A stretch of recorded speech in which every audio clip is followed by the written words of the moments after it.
Hello mga G.I. Joe fanatics dyan. So this is a G.I. Joe Classified Series Matte and Junkyard. Tingnan natin kung okay siya. Reviewin natin yung articulation niya, pati yung mga gamit niya. So first, tingnan natin muna yung mga gamit niya. So ito yung helmet niya. So makisabi ko sa helmet niya, it's okay yung coloring niya. Para siyang may mga rust, parang galing sa gera, may mga brown pa siya. So mamaya susukat natin sa kanya. So okay siya. Ito yung helmet niya. Alright. Then next yung goggles niya.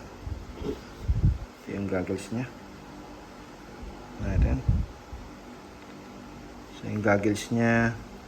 So actually dalawa yung goggles niya. Ito yung isa. Mas maluwag. Mas malaki. Kasi ito yung nilalagay sa helmet niya. Ayan. Ganyan siya. Yan.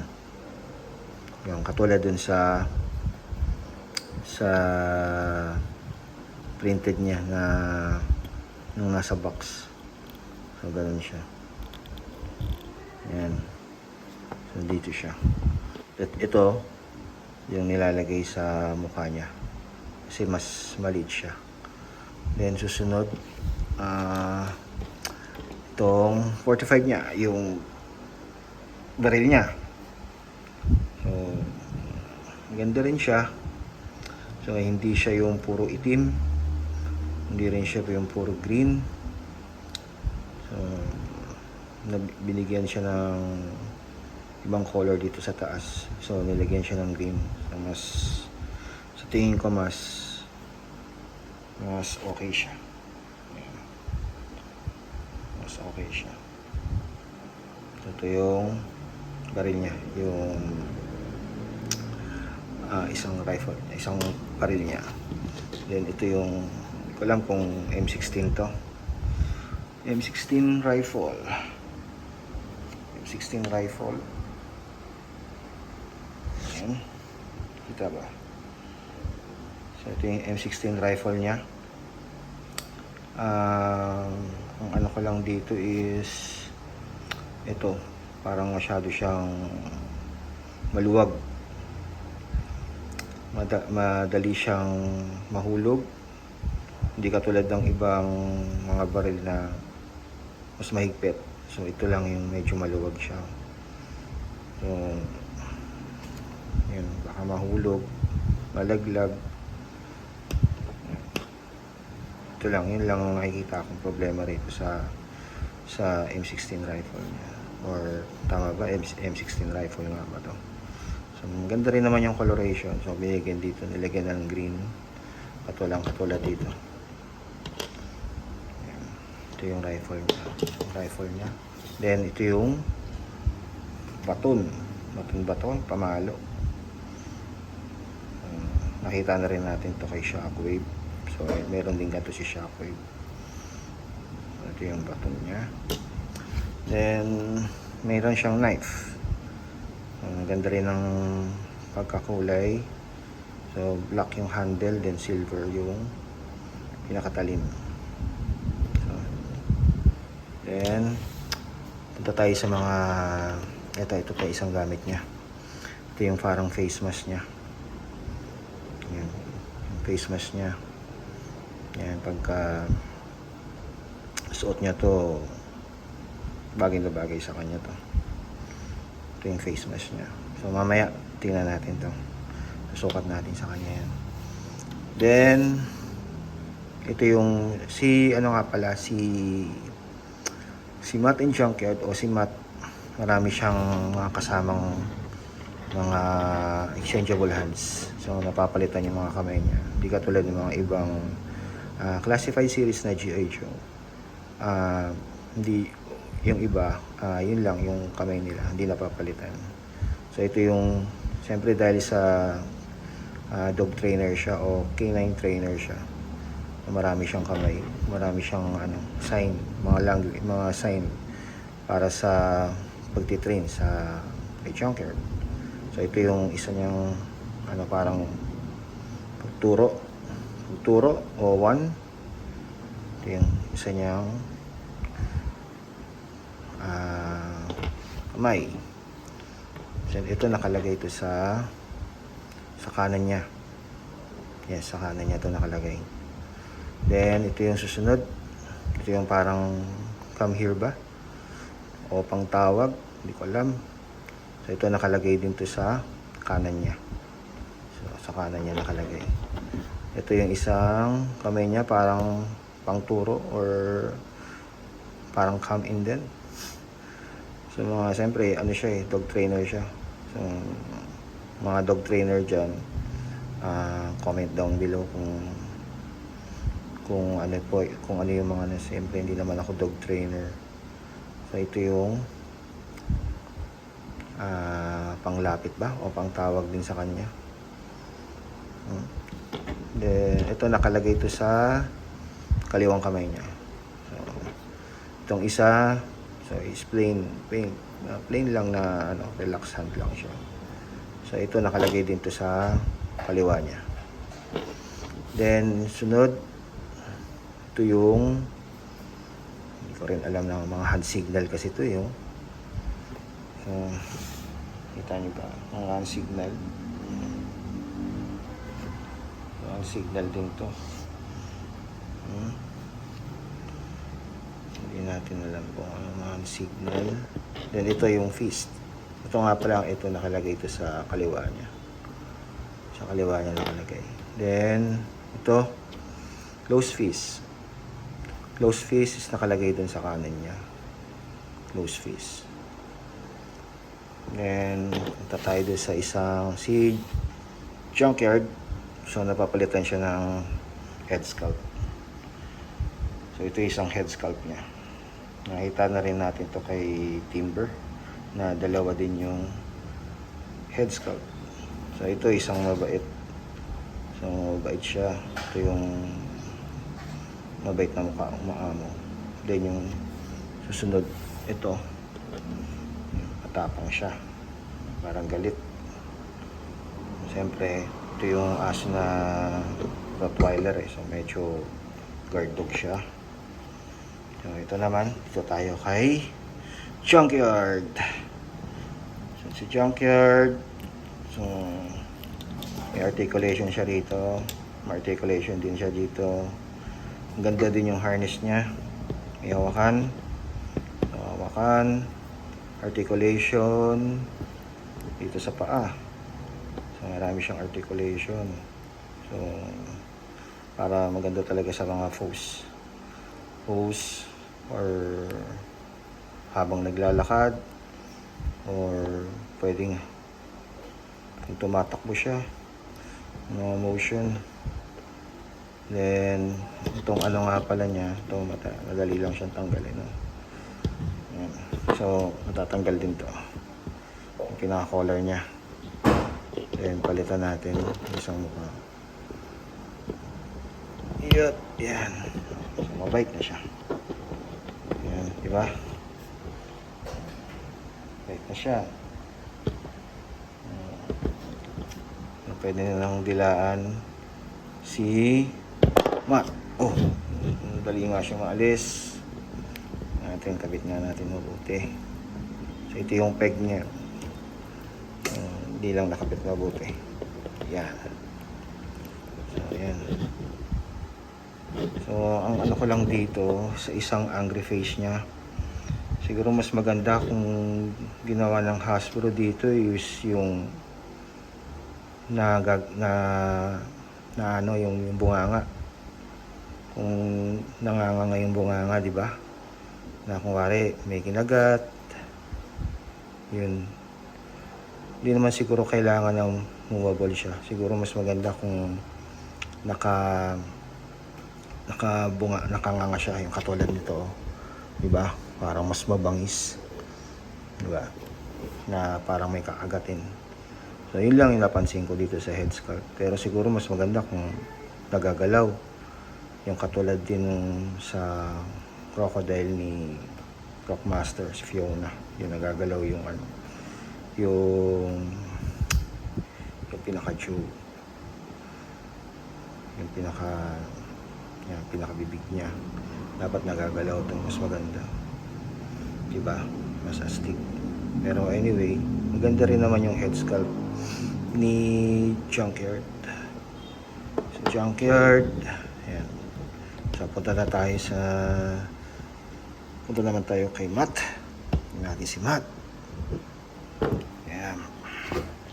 Si Matt, nasabi ko, ganda rin naman ang head sculpt. So, maganda rin yung pagkakagawa ng hasp. Pati yung ano rito, yung parang ano siya, bagong shape siya, no? Ganda, oh. Tapos parang galit yung mukha niya. So, sorry. Yan. Sorry. Biglang nalaglag yung cellphone. Tapos meron siyang may scar. Parang may sugat siya. Siguro na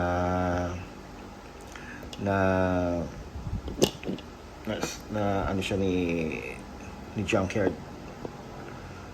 Yan. Nakalmot. Maganda rin yung articulation niya dito. So, kahit na may damit siya. So, may articulate naman siya. Ayan. Na-articulate naman siya. So, sa mukha, articulate din. So, baba, taas. So, pagdating dito, double joint, pinless elbow siya. So, wala na siya yung mga bagong mga G.I. Joe ngayon. So, mga pinless na. Pinless na rito, sa kabila. So, yun, may mga parang mga balay-balay pa siya rito. Ang ganda. Ang ganda. Ganda rin siya. So, dito sa pagdating sa paa, so, pinless din. Pinless din siya. Ayan. So, abot niya rito yung paa niya rito. Ayan. Ayan. So, okay. Okay naman okay naman yung head sculpt niya. Pati yung mga accessories, okay naman. Ayan.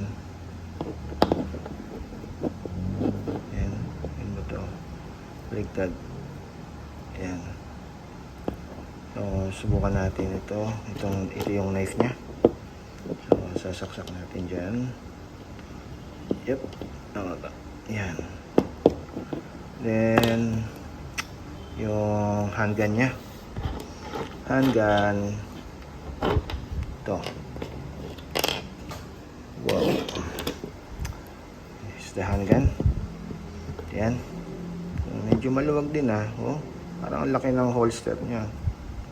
Oh. Medyo maluwag din yung holster niya, oh. So, madali ring matanggal.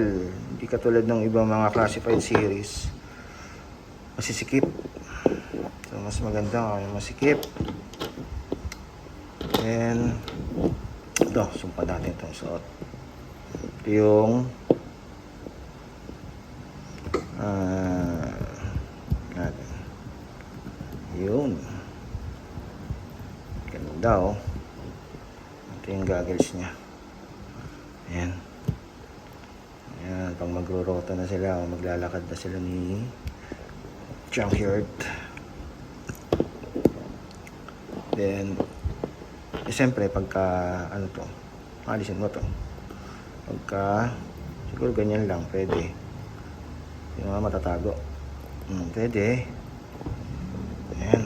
So, kahit di man alisin yung isa niyang goggles. Diba? Mas maganda. Tsaka mas maano siya. mas tigas. Ayan. Diba? So, suot natin tong ito. Natin to. So, pagka sinuot natin to, kailangan natin alisin yung ulo niya. Alisin muna natin to. Yep. So, ayan. Tanggal ng, madali lang naman sa tanggalin. So, nowadays, maganda talaga ng mga maganda yung mga nilalabas ng Hasbro. May improve. Yun lang minsan, may mga ano lang. So, sa ngayon, ito kasi yung pinaka parang balik ulit sila sa plastic. Hindi katulad nung mga unang release. Plastic sila dati. Yung parang ganyan, plastic packaging. Nakita mo talaga yung bibilin mo. Tapos biglang nagkaroon sila ng puro karton lang. So, hindi mo alam kung ano yung nasa loob. So, maraming naging issue dun eh. Yung iba, hindi nagustuhan yung mga face sculpt. Yan, yung iba may mga defect. Yan, hindi mo nakikita kasi yung nasa loob. Ayan. So, ito yung pagsuot niya to. Ayan. Okay na yung mga pusa dito. Nag-aaway pa sila. Ayan. So, ganito oh. Lalo na pag siguro pagsuot niya to. Diba? Yan natin. Oh, diba? Ganda. Siyempre kailangan alisin mo to. Para sa mga pagka nag-photo. Yan. Ito oh. Diba? Then, subukan natin itabi kay Junkyard. Yes. Junkyard. Yun. Ang ganda. Yan, dayo natin. Yan. So, yan. Ang ganda. So ngayon, pang ilan na siya sa line? So, pang 113. So, ang dami nang nagawa ng Hasbro na classified series. Umabot na sila ng 100 plus.